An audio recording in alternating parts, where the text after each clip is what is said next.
If you visited our picture gallery, you might have seen this monumental painting, The Triumph of Bacchus, hanging among the Flemish Baroque masterpieces. The painting depicts a celebration in which Bacchus, god of wine, shown as an almost naked muscular man, is surrounded by revelers intent on getting drunk and partying. Well, not quite all the figures. On the far right, one woman looks directly out of the canvas at us with a determined gaze.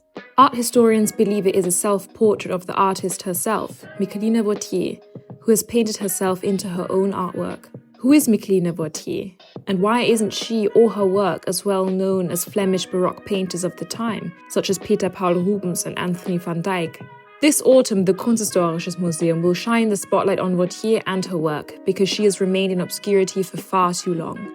A great deal of Michaelina Wautier's life and career still remains shrouded in mystery. However, thanks to recent research, more details about her and her work have come to light.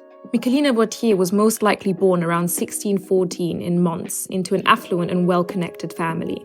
It was partly due to the Wautier standing and intellectual network that she and her older brother Charles, who was also a painter, received important commissions.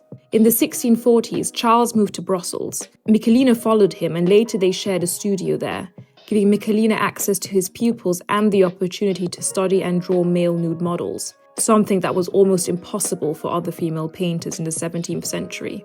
At the height of her career, she probably even received commissions from Archduke Leopold Wilhelm, the most famous collector of his day and the ruler of the Spanish Netherlands. Some of her paintings are even listed in the inventory of his collection. Wautier never married, and she held her own in what was a man's world, breaking with many of the conventions that limited other female painters of her era. After her death, however, her name faded into obscurity, and a large number of her works were attributed to other male painters, such as Van Dyck. Later generations of male art historians did not believe that a woman could create such complex paintings.